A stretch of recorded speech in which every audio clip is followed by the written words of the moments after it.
Thank you, Rene, and yeah, for allowing me to present the work. So this is what I want to present is a work I started in June last year as a postdoc, and it's fairly new to me. So I'm very excited to hear from everyone else who's working on global mantle flow models. And if you have any comments, please let me know. Um, so you notice that I underline global mantle flow models. What are these? There have been previous global mantle flow models, and this is an example from Alice's et al. In 2012, which is based on a global tomography model converted to thermal model, which is used to generate the viscosities, the 3D distribution of viscosities. And you can see that the plate boundaries are defined with the Beaker values. So the idea is to have dynamically self-consistent models which could replicate the observed surface velocities. And usually the adaptive mesh refinement is used so that we have high resolution in the near surface or wherever there are plate boundaries. And what we want to do is have a new generation of global mantle flow models with wider range of ingredients that could explain the surface plate velocities or the stress distribution that we observe. And we have various ingredients that go into the global mantle flow models, such as the tomography model, which we use, how we want to scale from the tomography model, the temperatures and the densities, the rheology, which is temperature dependent, grain size dependent, and also strain rate dependent, uh, plate boundaries and slab geometries, lithospheric structures, both continental and oceanic, crustal structures, and also prescribed topography. And what we want to do is that we want to use these ingredients and then turn them on and off to see the relative importance of these ingredients on how they match the observed surface data.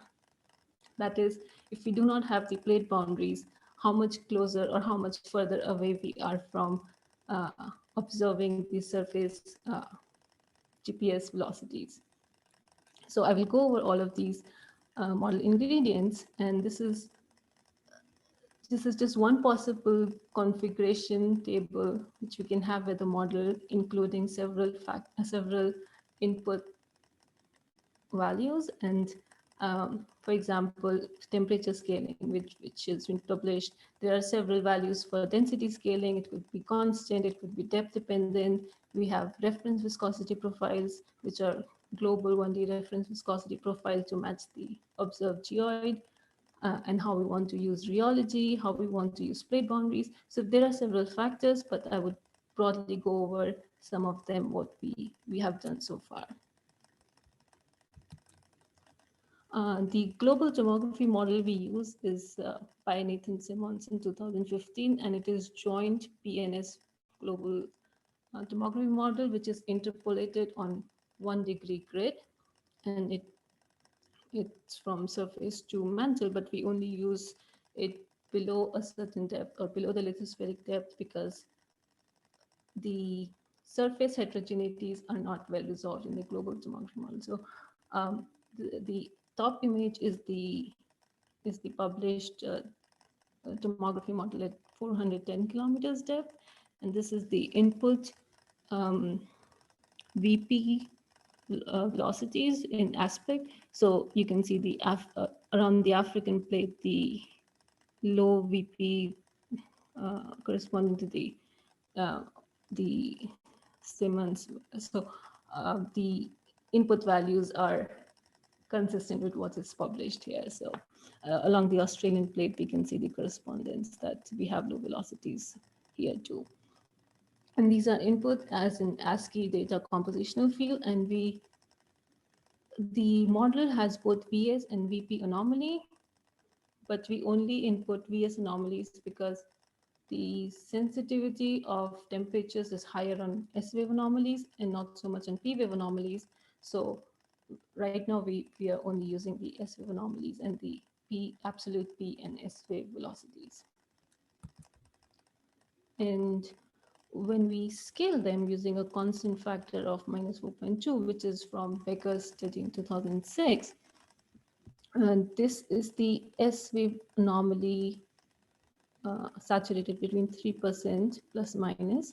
And you can see that the lower temperatures, or excuse me, the lower temperatures correspond to the lower velocities, no, higher, low velocity anomalies, yeah, negative velocity anomalies. Um,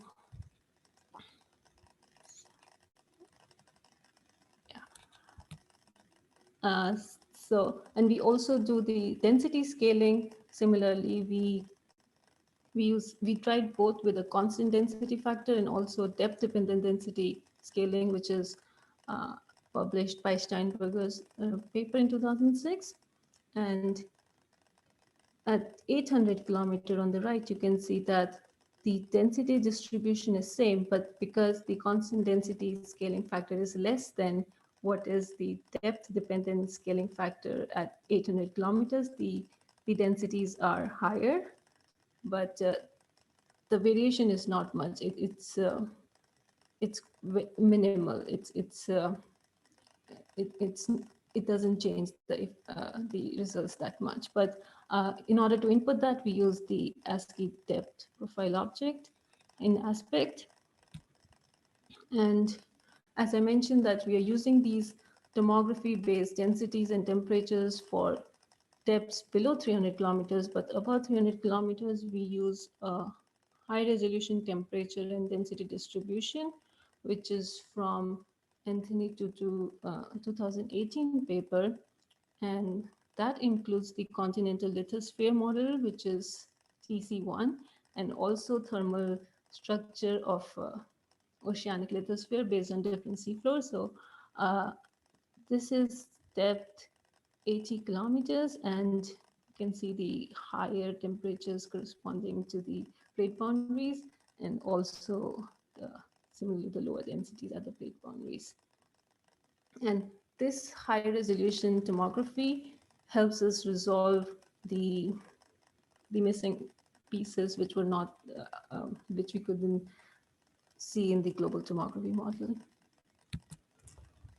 We also include the plate boundaries as a compositional field, and we use the world builder compositional field, and we used a thickness of 100 kilometers, and I realized that that's too big, but for our initial models, this helps us to get fast because of limited availability of computational resources. This helps us for now, but we do want to reduce the thickness of the faults and do more models. Uh, for rheology computation, we use composite rheology, and the lateral variations, which are based on temperature, they are averaged to a global 1D viscosity profile, so that we do not have very high viscosity variations in a depth layer, and they are totally. We have published global viscosity profile, which are based on geoid observations, and we want to scale whatever our lateral viscosity variations are to that input reference viscosity profile. And we do that using Steinberger's model, or Becker's 2006 paper also has an input viscosity profile. We tried both. And we also reduce the viscosity at the false compositional field by a factor of 100. And I know there are other ways to do that, but this is how we start. So this is the viscosity, which is based on temperature at depth of 800 kilometers. So we can see that the higher temperatures, they correspond to lower viscosities, but the variation is not too off. And if we look at the depth scaling of the viscosity, so along each of the depth layers, the average viscosity is scaled to the input viscosity. The reference viscosity is the input 1D viscosity profile, and in the blue is the model average viscosity. So we have offset at shallower depths, but we suspect that it's because of the resolution. These models are very low resolution, and increasing the resolution would help us to exactly scale these model viscosities over the reference viscosity profile. And we also reduce the viscosity at the plate boundary. So this is the fault compositional field, and we reduce the viscosity wherever the faults are by a factor of 100 compared to the surroundings. And then we use the generated mantle fields at the surface to compare with the input GPS motions, because that's our end goal, to have models which could best replicate the observed plate motions. And we do that using boundary velocity residual visualization. That's relatively new. I think the pull request got merged last October or November, but it allows us to input a file which could be either in a gplates model or a ASCII data, and then it compares with the model surface velocities and computes the residual. So this is the surface residual of the velocities, and right now it's the surface velocities residual is still high, and because we have certain model ingredients missing. But our goal is to minimize this boundary velocity residual. And we also have a statistics post-processor in aspect, which outputs the RMS and maximum velocity residual with the input GPS model. So looking at the original table, the blues here are the models which we have tried, and we still have some remaining complexity to add, such as weakening effects due to water content, equilibrium grain size and grain size dependent rheology. Instead of using a constant viscosity factor weakening, we want to add plasticity, and we also want to use slab 2 model to define the slab geometries, and add crystal model, and also have additional refinements. And then we want to quantify the model ingredients with the observed GPS values. That is all for me. Thank you for sticking around. Thank you. Should I stop sharing or? That depends a bit. So we still have, so we are right on time with the talks. Thanks to all of the presenters for keeping the time. Do we have any questions that are just specific to this talk? And we can just stay here for a while and discuss them. So maybe just for clarification, you mentioned that in between, but this is essentially the current state of this resolution, and then the plan is to scale this up to higher resolution to get closer to real Earth situations. Is that correct? Yes. Mm-hmm. Hi everyone. This is Carolina Litka Bertoloni. I wanted to ask if the plan is to provide, sort of a series of tomographic models or whatever density scalings in a format that's already easy for Aspect to handle, or is that something that one has to, do instead?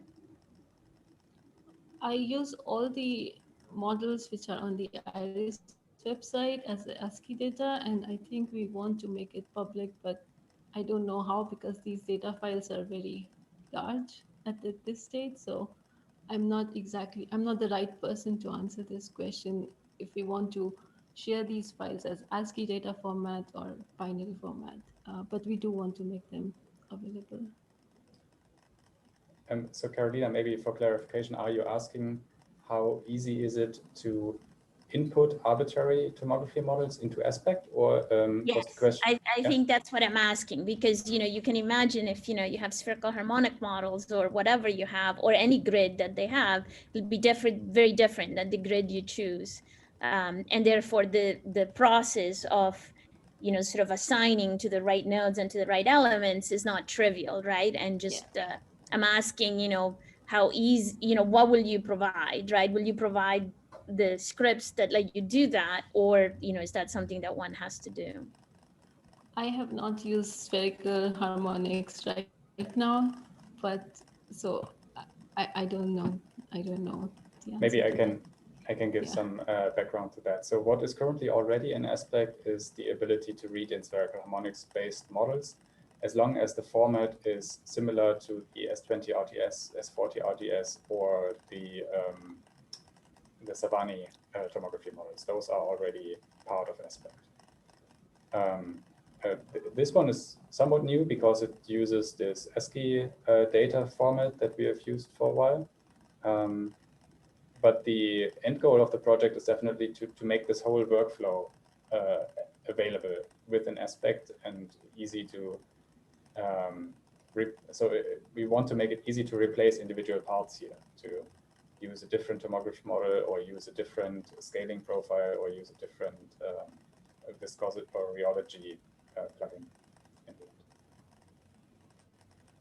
Okay, thank you.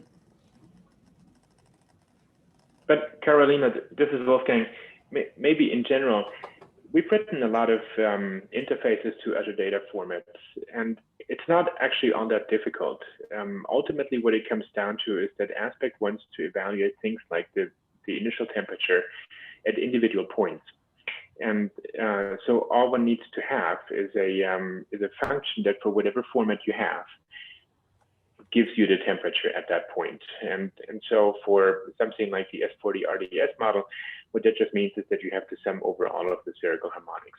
But if you had some other data format, then you just have to figure out how exactly can I compute for this data format the temperature at that point. And that boils down to another 100 lines of code. It's not that hard. Okay, okay, great, thank you. I had another question, Arushi, for you. First of all, thanks so much. This looks really awesome. It's really exciting to see. I was wondering, once you add, because you have all of this different complexity that you're adding, and then looking at how the different, I understand how the different contributions, how the different aspects contribute to the observed GPS. But I was wondering whether there are specific parameters, because within each of these set categories here, right, you have choices to make about what parameters you use. Are you planning on exploring a specific parameter space as well, or how do you plan to go about that? Because it seems like there are going to be a lot of options. Yes, so I think at the end, what we would have is a reference model, and based on, so reference model would have something like viscosity weakening by just a factor of 100, a constant density scaling for all of the mantle.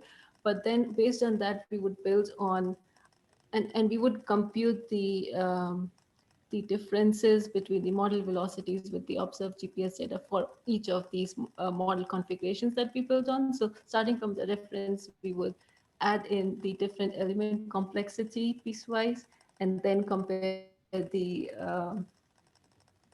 observations and the model velocities. So that's our goal. I think in the end, we are looking at about 20 to 30 high resolution models with all of these ingredients. Great, thank you. Can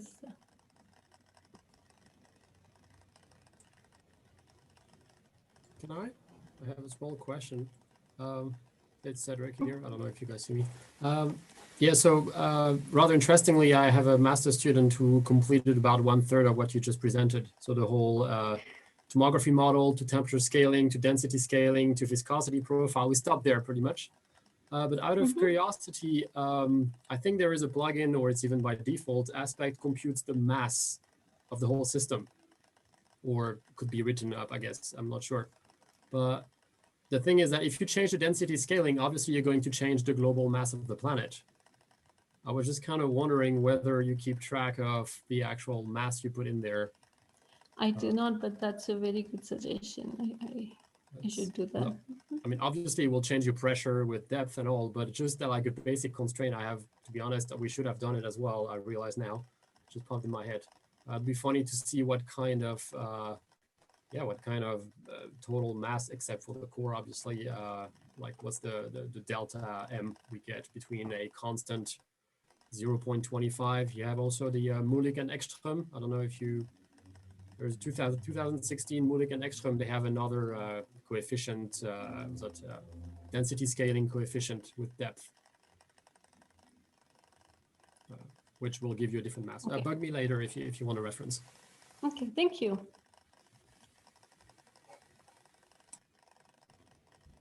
Can I ask one more thing? What's the sort of maximum resolution you can have at the plate boundary to lower the viscosity of the plate boundary?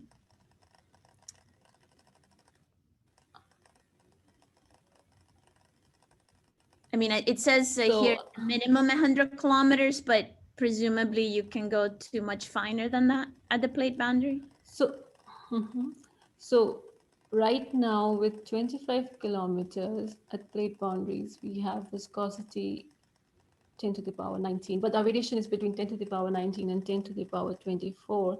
I know Alice's model, the one I presented, they go up to 10 to the power 18. I have not done that. I presume that adding more complexity would be harder for the solver, but I have not done that yet. The reason I ask is that in this instantaneous flow models, if you impose, say, a plate velocity and you don't have as thin enough plate boundary or low enough viscosity, you get artificially high stresses that affect all sorts of things.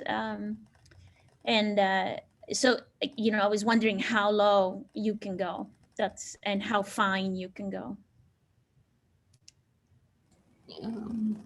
Yeah, I don't know right now, but I can calculate and tell you. Okay, thank you. Thank you. So there is really no answer for this question at the moment, because part of the project is to see how far we can go. The aim is a kilometer in a 3D model. But how far we can get, we will see. Yeah. Well, I mean, it's just really important particularly for instantaneous flow models with imposed plate motions, but even in general, to be able to really constrain all the deformation of the plate boundary, otherwise the stresses aren't right. Yes. And this, I don't know if you've been there for the first keynote this morning already, like part of the reason why we want to make this project is to see if we can get to the limits of the new stock solver. Yeah. So. No, I had another meeting in which I have to go back to. So. Yeah. No problem. That's why yeah. So part of this project is to see how far we can push the solver.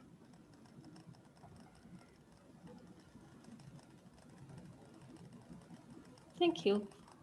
Okay, thank you. There was one question in the chat by Lei about the computational resources you need. Did you answer that, Arushi?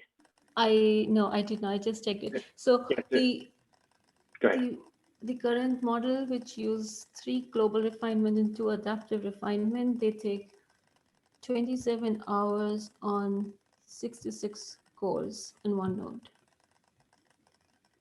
That's the most finest I have gone right now. And so I think in general, you have to, not to you, Arushi, but to Lei, if you want to run global models with a halfway realistic resolution and model, you have to expect that this is going to be 1,000 processors for a week. These are expensive computations if you want to do dynamic simulations. I'm actually surprised to hear that it's only 27 hours on 66, given the viscosity variability that you have in there. But that's awesome. That's really great. Is this just one time step, maybe? Yes. Yeah. Still. A big contribution there was the new stock solver.